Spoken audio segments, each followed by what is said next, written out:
Takže se loučíme na pár dnů z letiště. A začíná chcát je. No to je bomba. Cesta do Stavangeru. Cesta je prach a štěrk a udusaná lína.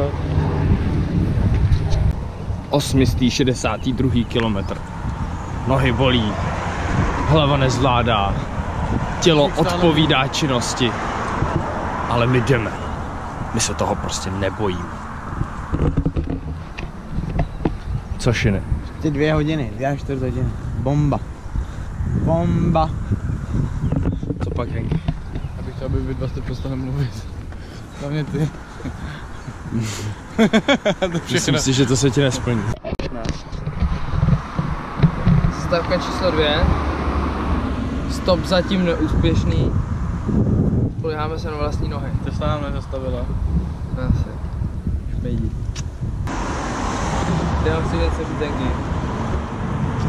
To mě záda. Těch elektrodní. A nevím, jestli je vedro nebo zima. Jo no. Na záda je nám horko, na brůško zima. Takže právě jsme si udělali svačinkovou, jak můžete vidět. Jsme kousek před Stavangerem. Tamhle náš cíl, Stavanger. A teďka tady krásný vepřový ve vlastní šťávě na nás čeká teďka. Chuťovka. Tady Išek má nějaký rybičky v tomatových šťávě. No a tady Ondra se jde koupat do 5stupňové vody. A to 5 stupňů ještě přidávám. Kempování, starter pack.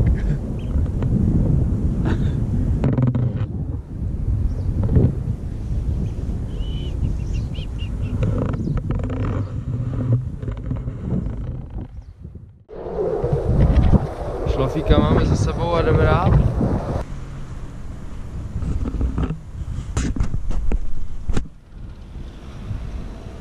Kolik jsme ušli? Tak 10krát jsme dneska ušli určitě. Jo. Nebo dneska jsme ušli mnohem víc, ale cesta do Stavangeru 12. má zhruba 12 kráků a už nás dělí jenom 2 kilometry od zněného cíle, kterým je dnešní, kterým je pro dnešek Mekáč. Stále se vydáváme stříc svým osudům. Teď mě tady paní zajede a mám po cestě. Dobré. Míjíme velkou vodu. Šiny stále naviguje tak, že čumí do mobilu, píše si tam s někým a sere na nás. Co je v hejzlu, Láďo? Můžete nevím, kde ten Mekáč, musí se najít sám. A tam v tom parku jsou dobrý stromy, jsme mohli pospávat. Henky, a ty nám něco řekneš? Teď se dáme. Mac. Donald 350 metrů od McDonaldu. No krása. Dobře jsi to vykoumal, Ondřej.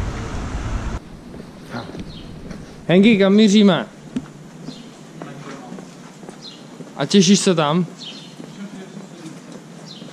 Ty jsi. Oh. Krása.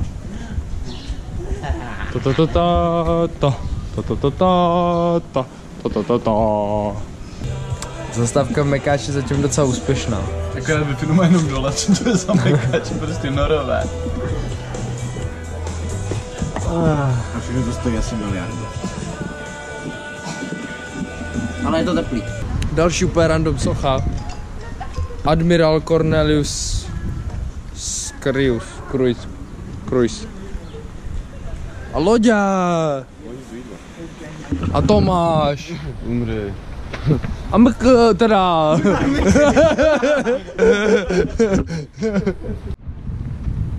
Tak jsme dorazili k vodě. Super, našli jsme to. No? Co? Hezky. A tady Tam, žahaj. meduza. Jo, tady to možná jo. Žahá, ale nežahá jí hlava.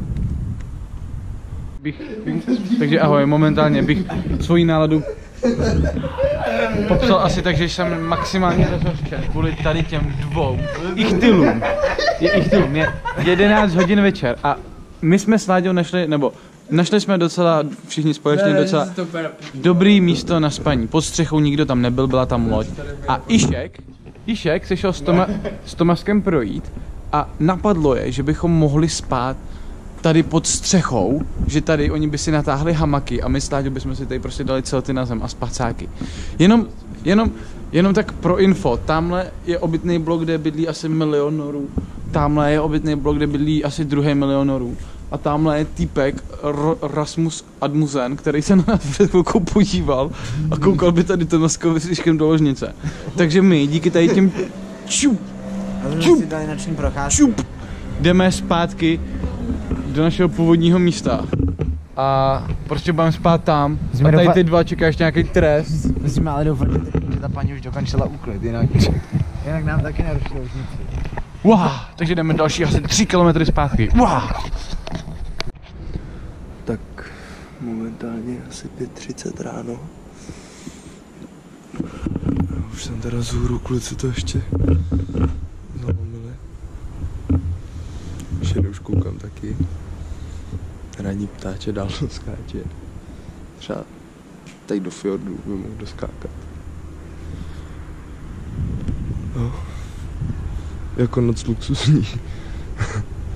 Poprvé mě zbudilo, když přesně tady stála tamhle ta mega loď. Jakože luxus. No, asi tak za 3 hoďky, 2 až 3 hoďky nám přijede trajekt, který nás odveze na to Preikestolen, skalní převis.